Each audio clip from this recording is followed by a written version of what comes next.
All right, so my Hey, sister, Stacy. Hey, Stacy. So my sister made some valid points, and as you guys know from the 10 signs of depression, what I just shared with you earlier, and if you are just coming in the room, you could replay this to catch up. So what the point that I'm trying to say, really, at this particular time of solarized people or people of color, when it comes to the holidays. It has been happening since my childhood. We have a tendency at times to overcompensate with material things and purchasing. Now, I gotta say, when I grew up, it was very much that way where we went and there was a thing where you put $25 a month. Oh, layaway plan. No, the bank. We used Christmas to put the Club. Christmas Club. And my mother used to put, it was 4 children and a single parent.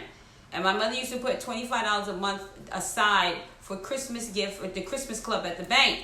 And we also had Rent-A-Center when we were renting, we're renting. There was Rent-A-Center back there? Was no Rent-A-Center. It was Rent-A-Center later on. But this the things that we do to overcompensate when we feel that we need certain material things to complete the cycle. Or to make us feel validated or... Right, of happiness. So I'm starting, at 53, I'm a little shocked, especially with all the information that's out there as far as us being cultural and acknowledging the situation, and where we are still overcompensating with spending money at stores that are not really supporting the community. In the Jewish community, especially the Hasidic community, $1 goes around 7 times in the community.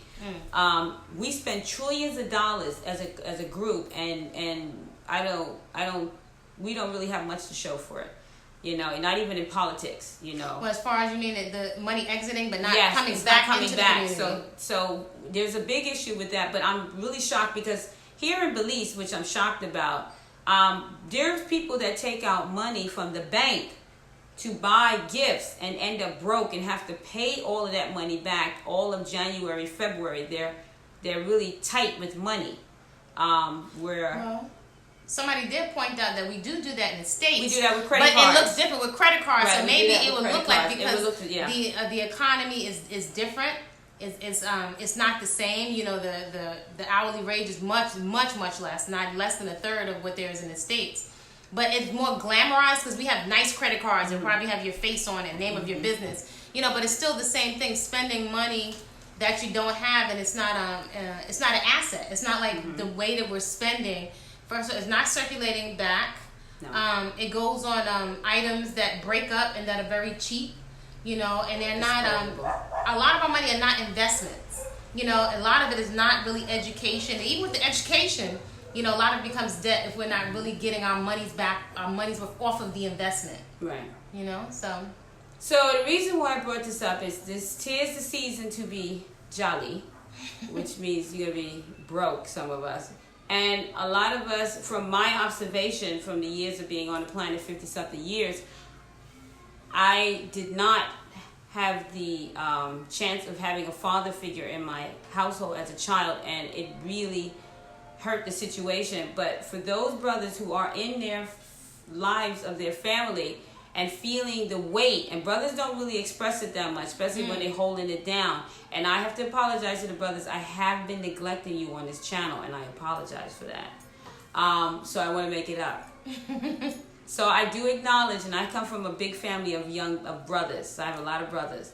So, and I was checked on that. So basically, I do acknowledge the weight when brothers are going through stress, that they don't show it.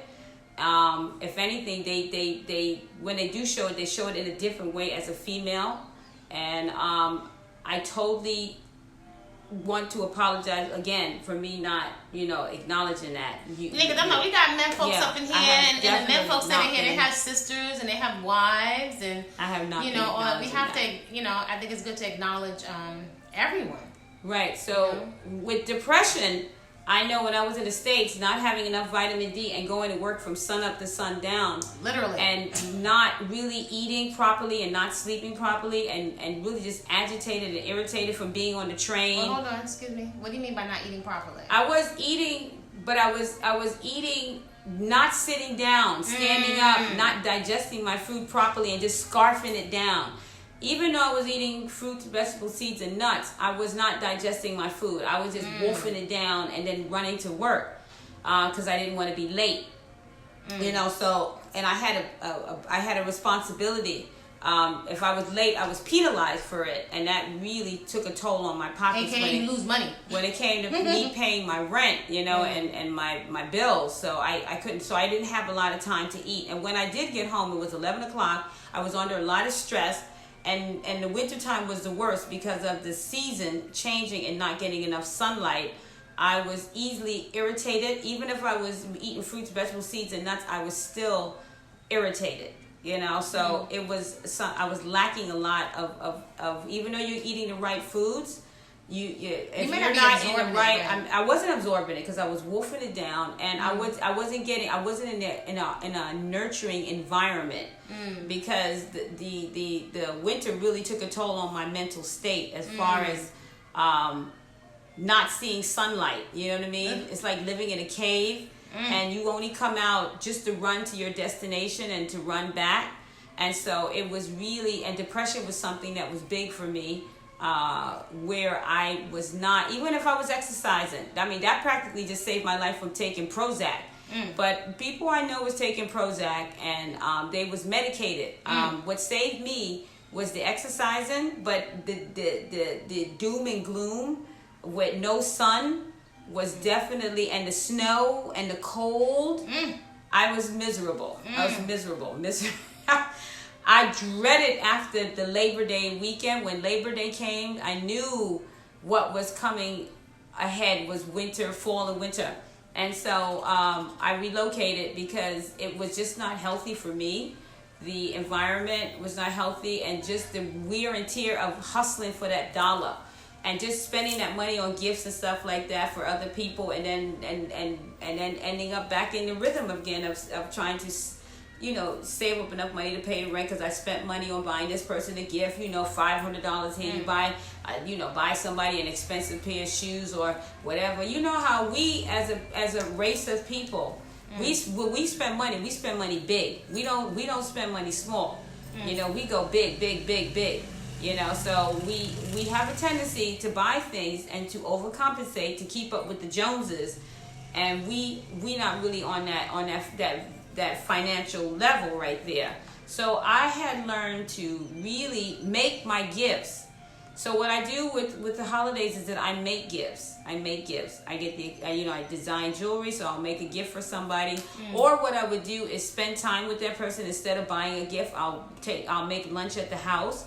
And we will spend more time together.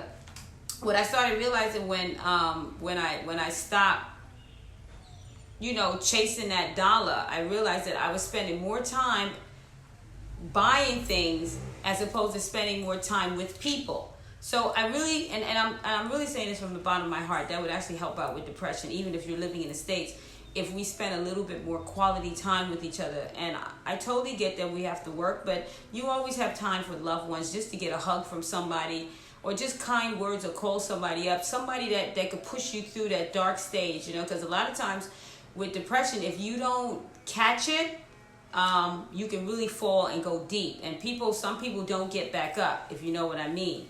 They end up transitioning because it's heavy and they have nobody to speak to.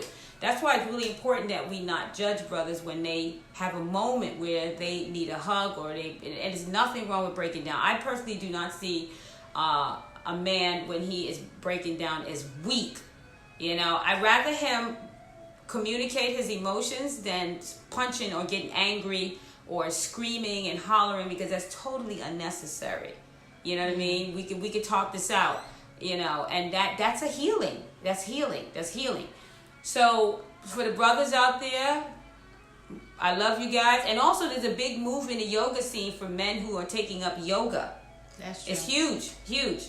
And one time men didn't want to be seen taking his yoga because, again, it was thought of as being very girly. But now I would say, like, with hot yoga, like when I would take hot yoga, I saw a lot more different types. It wasn't like the stringy, quote-unquote looking, quote-unquote sickly looking vegetarian guy. Like, men think, like, I want to be vegetarian, I don't want nothing to do with that, because those are those yoga guys, right, and they look very sick and you know what I mean, skinny. even see them as effeminate. So but when I went to hot yoga, I noticed there were much more athletic men. Yeah. And like I would see athletes, and they were coming for mostly first the flexibility, or to make sure they stay injury free, or because they were nursing the injury, and sometimes that's a gateway into yoga. But I'm really glad to see that more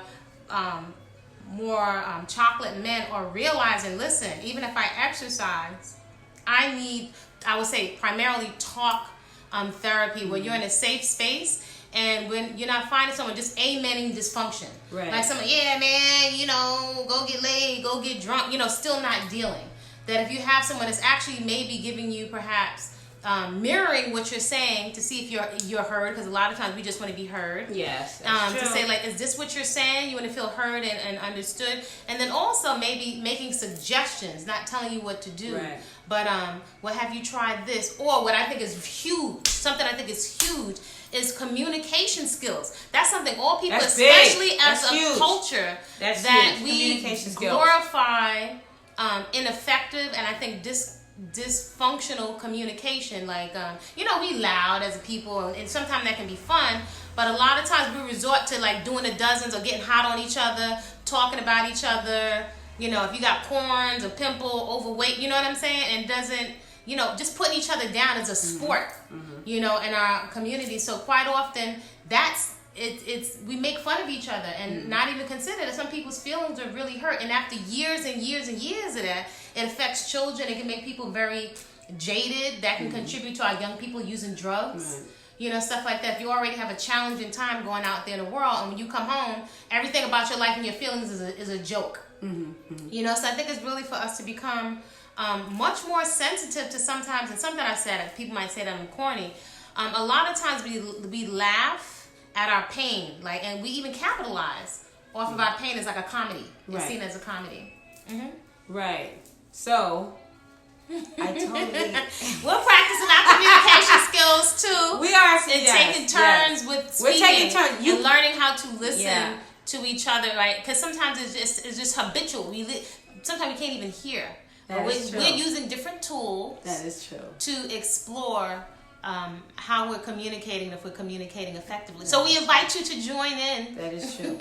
on honing our communication, because these things also will affect you in terms of how you eat.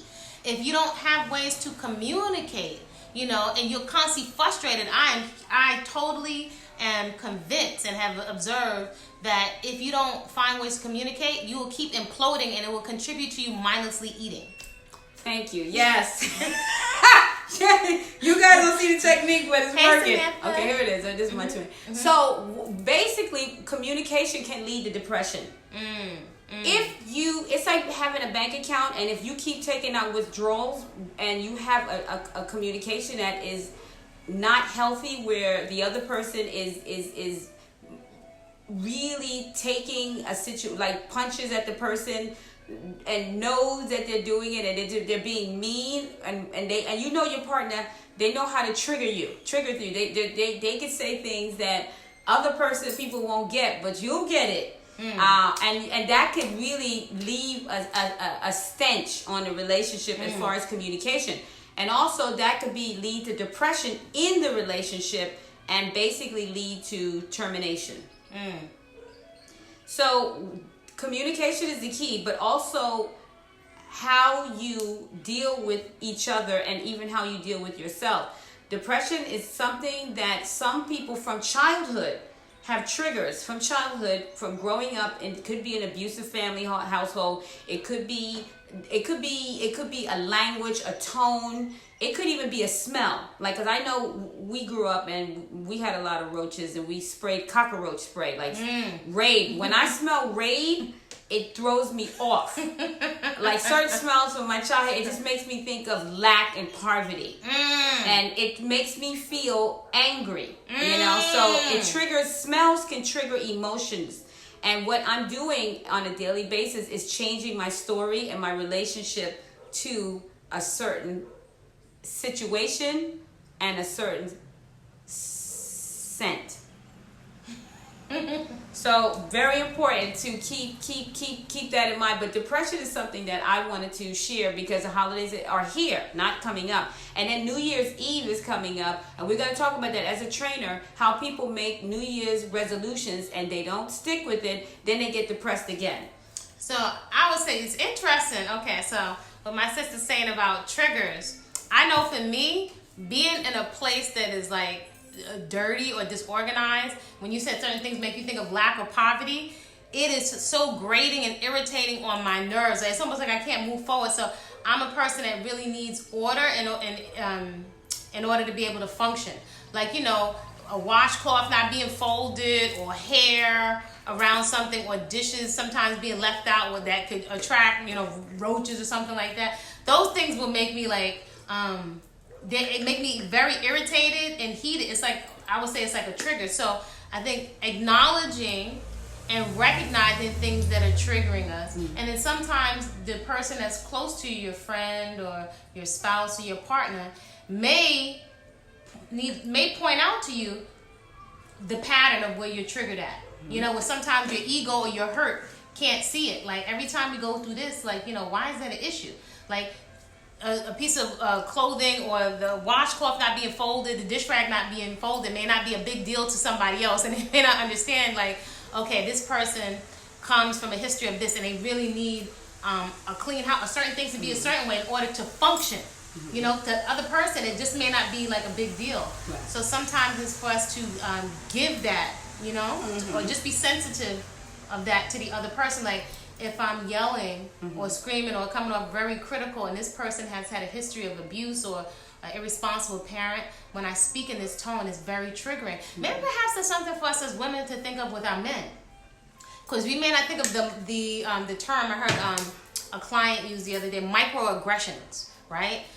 In terms of in society that we experience. Somebody maybe skipping you in line or not thinking of things from your perspective. We experience microaggression. So our men, let's say for example, they go into the elevator and somebody holds their purse. We don't know what that's like. Oh, my son was so cute, oh, we love him. And now when he gets big and his voice changes, everybody acts different. So we may not consider, let me hurry up and finish, what that's like for them. Right. Okay, so you go ahead. Thank you, sis. So, I love it.